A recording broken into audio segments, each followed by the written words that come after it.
WhatsApp guys, मैं हूं रोहित शर्मा और आप देख रहे हैं हमारा चैनल। अगर आपने हमारा चैनल सब्सक्राइब नहीं किया तो जल्दी से उसको सब्सक्राइब कर ले, बेल बटन दबा दे ताकि आप तक हमारे वीडियो पहुंचते रहें। नमस्कार दोस्तों, तो इस वीडियो में हम बात करेंगे शनि ग्रह के बारे में। एक जनरल इंट्रोडक्शन जो लाल किताब 1941 में दी गई है शनि ग्रह के बारे में। बहुत ही खूबसूरत पंक्तियों में पंडित जी ने शनि ग्रह के बारे में जानकारी दी और उसके बाद हम पूरी की पूरी सीरीज स्टार्ट करेंगे जिसमें हम शनि महाराज जी को विभिन्न विभिन्न ग्रहों और घरों में क्या असर देंगे। यानी कि शनि पहले घर में, दूसरे में, तीसरे में, चौथे में, 5, 6, 7, 8, 9, 10, 11, 12 पूरा करेंगे। लगभग 2 हफ्ते के बीच में कोशिश होगी हमारी। तो शनि शनि चलते हैं हम महाराज शनि जी की शरण में। जय शनिदेव। तो दोस्तों, पंडित जी ने लिखा, शनि सांप का सांस गोमंदा, इच्छाधारी पर होते हैं। मदद पे जिसकी हो वो बैठे, तारते एकदम दोनों हैं। तो शनि को पंडित जी ने नॉर्मल सांप और इच्छाधारी सांप कहकर पुकारा है। यानी कि अब शनि को पंडित जी ने 2 रूप दे दिए हैं। आगे चलकर इन रूपों को नॉर्मल शनि और जो मसनूई शनि है, आर्टिफिशियल शनि, वो भी उसका भी रूप दिया है। तो पहले यहाँ तक हम समझे कि पंडित जी ने कहा शनि सांप का सांस को मंदा, कि शनि की जो आपको पता है सांस कहते हैं वो नेगेटिव होती है। कुछ लोग तो ये भी मानते हैं कि शनि शनि की अगर जो फुंकार या सांस होती है उसमें भी जहर होती है। तो इच्छाधारी पर होते हैं। तो यही शनि अगर ऐसा सांप बन जाए जो इच्छाधारी सांप हो। ये माइथोलॉजिकल स्टोरीज़ हैं, क्या ट्रू है क्या नहीं है इस पे मैं चर्चा नहीं करूँगा क्योंकि मैं साइंस स्टूडेंट हूँ। पर कहते हैं कि जब कोबरा जो सांप है वो 100 साल अपने पूरे कर जाए तो वो इच्छाधारी सांप बन जाता है। यानी कि ऐसा सांप जो अपनी इच्छा से जो मर्जी रूप धारण कर ले। मोस्टली ऐसे सांप पर इंसानी रूप धारण करना पसंद करते हैं और उसके पास एक मणि होती है जिसको नागमणि कहते हैं और कहते हैं कि वो मणि हर विश पूरी करती है। यानी कि शनि अगर अच्छा हो तो ऐसा शनि बंदे की हर विश पूरी करने वाला होता है, एक इच्छाधारी सांप की तरह। जो उसको वो चाहता है वो उसको मिल जाता है। और अगर मंदा हो तो एक नॉर्मल सांप की तरह जिससे हर कोई डरता है और जो हमेशा ही हर किसी को डसने के लिए दौड़ता है, या जिसकी सांस तक से लोग घबरा जाते हैं, फुंकार तक से लोग घबरा जाते हैं। मदद पे जिसकी हो वो बैठे, तारते एकदम दोनों हैं। पर दोनों ही यानी कि चाहे वो आर्टिफिशियल शनि हो या इच्छाधारी शनि हो, यानी कि नॉर्मल शनि या बेस्ट शनि हो, अगर अपनी मदद पे आ जाएं तो हमेशा ही इंसान को वो तार देते हैं, यानी कि उसको फ़ायदा दे जाते हैं चाहे किस भी फॉर्म में बैठे हों। आगे पंडित जी कहते हैं, शत्रु ग्रह जब बढ़ते जावे, जहर रंग शनि बढ़ते हैं। दोस्तों, शत्रु ग्रह किसी तरह से शनि के शत्रु ग्रह इसके अगेंस्ट जब हो जाएंगे, उनकी जो पावर है बढ़ती जाएगी या वो बढ़ जाएंगे गिनती में, तो जहर रंग शनि बढ़ते हैं। तो शनि का जो जहर होगा वो और बढ़ता जाएगा, यानी कि शनि और नेगेटिव अपने आप को करता जाएगा या हमारी कुंडली को और ख़राब करता जाएगा, या शनि का जहर हमारी ज़िंदगी में आता जाएगा।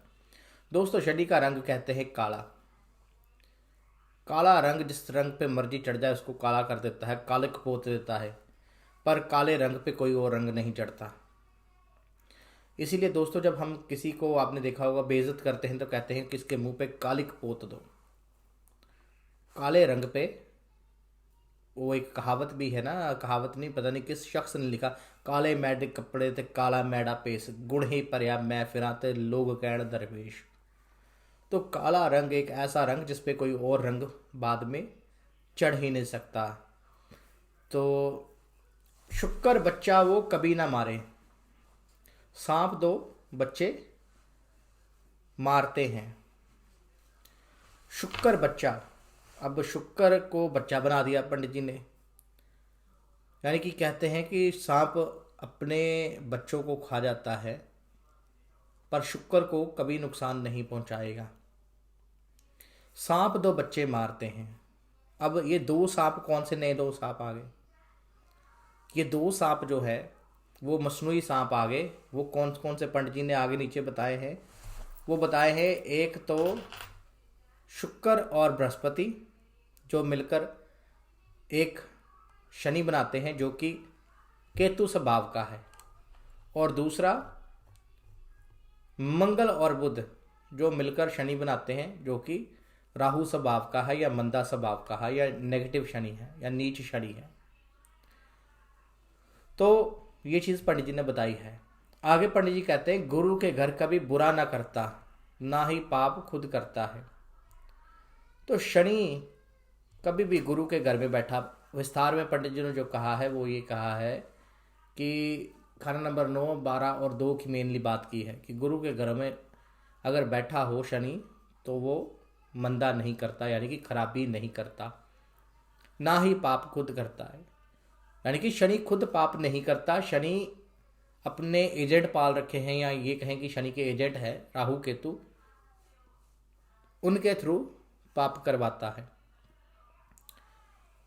और आगे पंडित जी कहते हैं, वो नेक्स्ट स्लाइड में हम बात करते हैं उसके बारे में, क्या आगे जानकारी है। आगे पंडित जी बोलते हैं, नरग्रह हो जब साथ अकेला, जहर शनि नहीं होता है। यानी कि नरग्रह अगर साथ में आ जाए, सूर्य बृहस्पति मंगल शनि के साथ आ जाए, तो शनि अब जहरी नहीं होगा या शनि का अब जहर नहीं होगा। नरग्रह होवे 2 या ज़्यादा, काबू शनि हो जाता है। तो अगर 2 या उससे ज़्यादा तो बेसिकली 3 ही होंगे, तो यानी कि 2 नरग्रह शनि के साथ आ जाएं तो शनि को वो काबू करने की कोशिश करेंगे। 3 गुना कर पहले मंदा, यानी कि पहले घर में शनि को सबसे मंदा कहा गया है खाना नंबर 1 में। पर दोस्तों मैंने हमेशा ही कहा है कि ये बातें जो है आगे विस्तार में हम जब पढ़ेंगे तो उनमें क्लियर होगा कि हर ग्रह के पंडित जी ने कहा है कि कुछ पॉजिटिव और नेगेटिव इफेक्ट तो होते ही होते हैं। मेरे मित्र हैं काफ़ी जिनका तुला लगन में शनि है और बहुत अच्छे कामकाज भी उनका अच्छा है और वैसे सेहत भी अच्छी है, सब कुछ अच्छा है, रिस्पेक्ट भी अच्छी है। तो जनरल बात की है तो जो सभी घरों के बारे में, शनि ग्रह के बारे में, 3 गुना अगर पहले मंदा, 2 गुना मंदा तीसरे है। सबसे ज़्यादा मंदा शनि कहाँ पर होता है? खाना नंबर 1 में, और 2 गुना मंदा खाना नंबर 3 में। 1 गुना अगर छठे है मंदा, तो छठे भी पंडित जी ने मंदा ही कहा है, पर मंदा नहीं सदा ही है। तो पंडित जी ने खुद ही क्लियर कर दिया कि अगर कोई ग्रह मंदा भी बैठा है तो इसका मतलब ये नहीं होता कि वो सारी ज़िंदगी के लिए आपके लिए ख़राब भी करेगा या ख़राब होगा। और कोई ग्रह अच्छा बैठा है, शुभ बैठा है, तो इसका मतलब ये भी नहीं होता कि वो सारी लाइफ आपके लिए शुभ करेगा। तो जैसे मौसम बदलता है, ज़िंदगी के पड़ाव बदलते हैं, इंसान की नेचर बदलती है, खान पान पहरावा बदलता है, उसी प्रकार से ग्रहों की तबीयत भी बदलती है और अपनी कर्म कुंडली के हिसाब से भी ग्रह आपको अच्छा या बुरा असर देते रहते हैं समय समय पर। आगे पंडित जी ने कहा है, अब्रू, छींक और बाल जिस्म के, हाथ दिखावा होता है। दोस्तों अब्रू होते हैं आईब्रोज। तो पंडित जी ने, अगर हम पिछली किताबें पढ़े तो उनमें काफ़ी फेस रेटिंग के बारे में कहा है कुछ बातें, कि अगर आईब्रोज आपके जो हैं वो सीधे है तो ऐसा जातक जो होगा, मतलब प्रस्त कुछ ऐसा होता है। अगर जितने कर्वी हैं, आइज़ के पास जितने नज़दीक है आंखों के, उतना ही अच्छा होता है, कुछ इस प्रकार से। तो बेसिकली यहाँ पर पंडित जी ने ये कहा है कि जो आईब्रोज होते हैं वो शनि की चीज़ है। तो दोस्तों आपने देखा होगा, जिनके भी खाना नंबर 1 में मैंने शनि देखा है, उनके आईब्रोज बहुत मोटे होंगे, या जिनका शनि जो होगा खाना नंबर 7 में होगा या स्ट्रांग होगा, मैंने देखा होगा कई बार उनके आईब्रोज जुड़ते भी होंगे सेंटर से, या काफ़ी थिक होंगे। और ये सेम चीज़ मैंने राहु लगन वालों के भी एक्सपीरियंस किया है। तो जैसा कि मैंने कहा है, राहु केतु शनि के एजेंट है, तो लगभग कई बार वो सिमिलर सा रिजल्ट भी दे देते हैं। छींक और बाल जिस्म के, दोस्तों कहते हैं कि छींक अगर सामने से हो या पता नहीं दाईं तरफ से हो तो वो बुरी होती है, अगर पीछे से हो या बाईं तरफ से हो, कुछ इस प्रकार से। मेरे को श्योर नहीं है, भूल गया हूँ मैं, ये किताब में ही लिखा हुआ है, तो लाल किताब में ही कहीं लिखा हुआ है। तो छींक के बारे में आम आम लोग देखते हैं कि जब छींक आए तो कहते हैं ना कि थोड़ी देर रुक के काम करो। तो छींक और बाल जिस्म के, छींक क्या है साइंटिफिकली अगर देखें, अब मैं इसको बढ़ावा नहीं देता क्योंकि मैं साइंस स्टूडेंट हूँ। मैं नहीं कहूँगा कि यार आप वहमी बनो, कोई इसने छींक दिया, ये करो वो करो। पर अगर हम लॉजिकली देखें, साइंटिफिकली देखें, तो दोस्तों आपको आज एक बात बताऊं। जब कोई भी इंसान छींकता है तो कहते हैं कि कुछ एक माइक्रो सेकंड के लिए इंसान का सारा शरीर डेड हो जाता है। ये साइंस ने प्रूव कर दिया है। आपने देखा हो जब आप छींकते हैं आपकी आंखें भी बंद हो जाती हैं, सांस रुक जाती है, यहाँ तक कि कहते हैं हार्ट बीट रुक जाती है, ब्लड का सर्कुलेशन रुक जाता है, दिमाग रुक जाता है। यानी कि पूरा इंसानी शरीर कुछ माइक्रो सेकंड के लिए एक मृत शरीर की तरह हो जाता है। और बाल जिस्म के, तो दोस्तों बाल जिस्म के बारे में डिटेल में जैसे कि ये बताया है कि जो होल्स होते हैं, पोर्स जिसको बोलते हैं, जहाँ से बाल निकलते हैं, वो जो है अगर उसमें से एक निकले, दो निकले या तीन निकले, उसके बारे में विचार किया। आप इतना डिटेल में नहीं जाएंगे। हाथ दिखावा होता है दोस्तों, जो हाथों का छलावा या जादू जिसको बोले, मैजिक या हाथ सफाई, वो शनि की चीज़ है। कहीं पर पंडित जी ने कहा है अगर आगे पढ़ेंगे तो बृहस्पति खाना नंबर 5 में हो तो शनि खाना नंबर 9 में हो, तो ऐसे लोगों का हाथ सफाई या जादूगर बड़े अच्छे होते हैं। आगे पंडित जी कहते हैं टक टक करते बोलना उसका। दोस्तों यहाँ पर अगर टक टक का मतलब क्या है बेसिकली, यानी कि टक टक हम कहते हैं ना यार क्या तूने टक टक लगा रखी है, कि एक बात को रिपीट करते रहना, रेपिटिशन शनि है। टक टक करके जो है स्नेक की जो आवाज़ आती है जब वो चलता है, जब सांप चलता है तो आपने देखा होगा उसकी आवाज़ भी टक टक होती है, क्योंकि एक रेपिटिशन में, क्योंकि सांप के पैर तो होते नहीं है। अगर आपने देखा होगा तो वो सर्कुलर वे में अपने वेव की तरह अपनी बॉडी को लहराता है। तो कोई चीज़ हम रिपीट करते रहते हैं, रेपिटेटिव टास्क, वो भी शनि के साथ रिलेटेड है। फैसला कुन शनि होता है, तो फैसला जो जजमेंट या कंक्लूजन, सार, समरी, जो भी चीज़ है कि हम निष्कर्ष निकालना, एंड फाइनल डिसीजन, ये सारी चीज़ें जो हैं वो शनि के साथ लिंक करती हैं। ये शनि के बारे में ओवरव्यू है दोस्तों। पंडित जी कहते हैं 9वें 7वें घर 12 बैठा कलम विधाता होता है। दोस्तों कलम विधाता मीन्स कि जो ईश्वर जब भी लिखता है कभी किसी के लिए बुरा लिखेगा। अगर अपनी ज़िंदगी की कलम हम ईश्वर के हाथ दे दें, कोई शनि कर्मों का मालिक है, अपने कर्मों की डोर ईश्वर के हाथ दे दे, तो कभी भी ईश्वर जो है बुरा नहीं हमारे लिए लिखेगा। तो यानी कि पंडित जी ने ये कहा है कि खाना नंबर 9, 7 और 12 में बैठा शनि बहुत अच्छा है। ये इनडायरेक्टली ये समझाने की कोशिश की है और इसमें कुछ खास बात नहीं है। यानी कि बहुत किस्मत वाले होते हैं जिनके खाना नंबर 9, 7 या 12 में शनि महाराज जी पधारते हैं। खाली कागज हो घर 10वें का, तो पंडित जी ने 10वें घर में जब आगे करेंगे लेख का कोरा कागज कहा है। खाली कागज मीन्स कि ऐसा कागज कि जिसपे आप अपनी मर्जी से जो चाहे वो लिख सकते हैं। वहाँ पर तो कलम विधाता के हाथ में है, यहाँ पर पूर्णतः आपके हाथ में खाली कोरा कागज पकड़ा दिया कि जैसे ही आपकी कर्म कुंडली होगी वैसा ही आपको फल मिलेगा। और शनि 10 में हो तो दोस्तों मैंने एक बात देखी है कि ये गलत काम कर, उधर से ये थप्पड़ पड़ा, ये अच्छा काम कर, उधर से वो अच्छाई आपकी आई। यानी कि इस हाथ दे उस हाथ ले वाली बात होती है। शनि 10 में बड़ा पावरफुल होता है। बुरे काम का बुरा नतीजा, सुन बे मामा हाँ भतीजा, कुछ ऐसे करके, सुन बे चाचा हाँ भतीजा, तो वो वाली कहावत होती है जब शनि खाना नंबर 10 में हो। छठे स्याही होता है। दोस्तों छठे स्याही क्या मतलब क्या है कि आपने देखा अगर पेन की, किसी भी पेन की जो स्याही लीक कर जाए या पेन लीक करता हो, कई बार देखा ना पॉकेट में लीक कर जाते हैं, या वैसे पेन की टिप जो है वो ओवरफ्लो हो जाती है, तो आप उस पेन से क्या लिखेंगे, या लिखा होगा वो समझ नहीं आएगी, या कुछ लिखा हो तो उस पर स्याही फिर जाए तो सारा ही ख़त्म हो जाएगा। यानी कि छठे घर में शनि को यह समझाया है पंडित जी ने कि उसको अपने ज़्यादा जो काम किए होते हैं उनका ज़्यादा फ्रूटफुल रिजल्ट नहीं मिलता। घर 11 में लिखे बदाता जन्म बच्चे का होता है।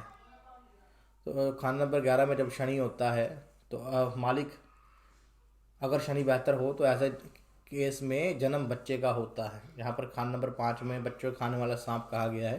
खान नंबर 11 में ऐसी कंडीशन में अगर अच्छा हो, जातक अपनी कर्म कुंडली अच्छा रखा हो, तो बच्चे ऐसे जातक के होते हैं, विधाता की कृपा से अच्छे बच्चे होते हैं, यानी कि संतान अच्छी होती है।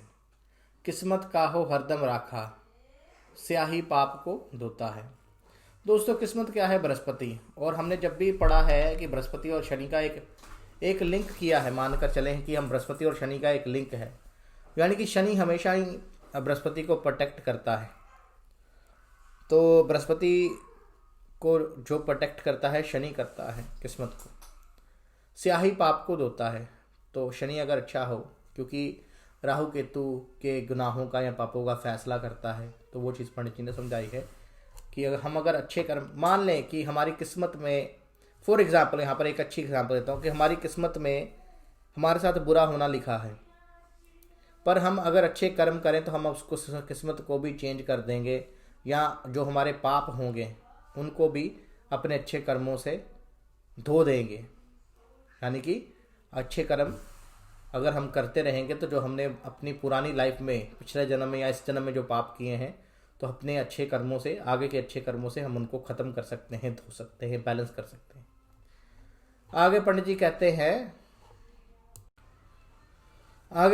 शनिश्चर का मंदा फल दिए हुए खानों का उस वक्त ही नेक होगा जब वो राहु केतु के अपने दाएं बाएं होने के असूल पर नेक स्वभाव हो जावे बमुजब वर्ष फल। दोस्तों यानी कि शनि वैसे तो लगन कुंडली में कई ज्योतिषी बोल देते हैं, पर वो बात भी सही है कि शनि अगर जैसे दाएं बाएं राहु केतु की बात करें कि राहु केतु आगे पीछे हों, या लेफ्ट में जो है राहु हो, राइट में केतु हो, या कुछ इस प्रकार से जो चीज़ें आगे डिटेल में करेंगे। पर पंडित जी ने यहाँ पर ये कहा कि अच्छा फल तभी देगा जो अपने वो ग्रामेटिकल वे से शनि की जो पोजीशन है वो राहु केतु की इस प्रकार आ जाए, तो उस टाइम पर शनि जो है वो अच्छा फल देगा उस वर्ष फल में, चाहे लगन कुंडली में जितना मर्जी बेकार बैठा हो। तो दोस्तों ये जनरल ओवरव्यू था शनि के बारे में, मेन बातें जो पंडित जी ने बताई हैं, इंट्रोडक्शन जैसे जिसको बोलते हैं।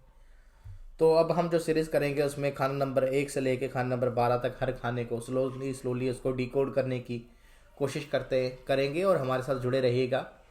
और ये सीरीज़ जो है वो हम कल से स्टार्ट करेंगे। धन्यवाद आप सभी का। कर भला हो भला, अंत भले का भला। दोस्तों अगर आपको हमारा वीडियो अच्छा लगा, लाइक कमेंट शेयर करना ना भूलिएगा। Thank you guys, thank you so much.